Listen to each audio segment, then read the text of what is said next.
At least one of the major tech companies, Twitter, has now returned to free speech, and under the new ownership of Elon Musk, international governments are reacting to this, really highlighting how much tyrannical leaders fear free speech. We told you about Brazil banning its people from using Twitter X. Well, this led to a big free speech protest rally last week, as covered by WION. They showed Brazilians taking to the streets to stand up for free speech and call for the Supreme Court justice who banned X to reverse his decision. Former Brazilian President Bolsonaro attended and spoke at that protest. Joining us now to discuss is Brazilian journalist, my friend Allan dos Santos. Great to have you on. People were just asking in my control room if you went out to the Brazilian protest. You're not allowed to, or you'll get arrested, right? This is the state of speech in your country. Thank you so much for having me here, Avery. That's true. I cannot go back to my country because of my opinions and the stories I wrote in Brazil.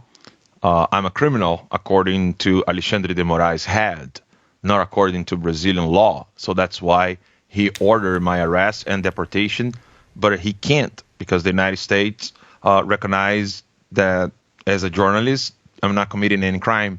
And that's true. I cannot go back to my country only because of my opinion. So your speech is a crime, just your words. And that is according to one apparent dictator who's a Supreme Court justice? That's true.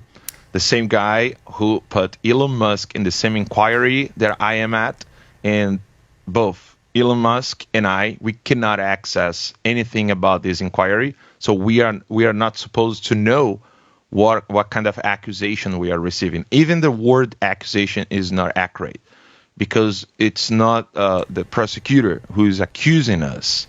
It's the judge who claimed for himself to be the judge, the accusation, and the victim at the same time. So it's interesting to me that your Supreme Court dictator liked Twitter. Twitter was great. Now that Elon Musk is on there saying, okay, I own the place, now it's free speech again. Now the Supreme Court of Brazil has an issue. They don't want their people to communicate freely with each other on Twitter, it sounds like. So what do you think the Supreme Court doesn't want its people to talk to each other about? The Supreme Court is doing a great job to protect the communist Luiz Inácio Lula da Silva, who is the president of Brazil now. So he's working as a shield to protect Lula. We have right now the worst economy ever in Brazil. We have a lot of farms being burned to the ground, and today they are confiscating the farms who have been burned. That's news today. And the Supreme Court does not want people criticizing these decisions. I'm not the only one journalist who is in exile. I was the first, but I'm not the only one anymore, sadly.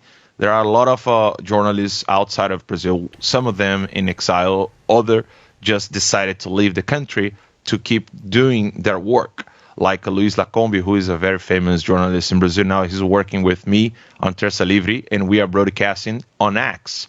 And that was unacceptable for the Supreme Court because they wanted to block even the streaming we are doing in the United States. Let me tell you why he wants to do this.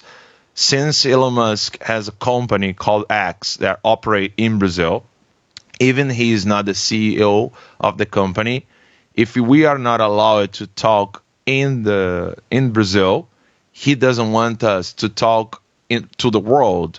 So because the company is also operating in Brazil, he always do that. He put daily fines on the big techs, Instagram, Meta in general, so Instagram, Facebook, Google, YouTube, and now X, and even LinkedIn and other platforms. So if we broadcast outside of Brazil and people in Brazil can watch us, so Alexandre de Moraes, he puts daily fines for the company that operates in Brazil. Even the person who's broadcasting is not in Brazil. So he doesn't want our opinion to reach the people because, of course, the result is clear. People will be upset, angry, and they will protest peacefully, as you saw the last Sunday and nothing happens in Brazil with these protests and senators that doesn't want to go on with the impeachment process of Alexandre de Moraes. But if we keep talking, if we keep clarifying things and explaining what's going on to the mass, to the people will understand, and they will kind of force the senators to vote in favor of the Alexandre de Moraes impeachment. That's the reason he doesn't want us freely. Unbelievable. We can't have him impeached. He's going to do everything he can to stop dissidents, even if that means shutting down free speech. It's sad to see there in Brazil. Hopefully something will change and you guys can keep free speech there, and hopefully you can go back to your home country at some point. The mainstream media, it's interesting, they don't really cover the protests out there, and we don't see free press journalists standing up for free speech in that country. I don't know why.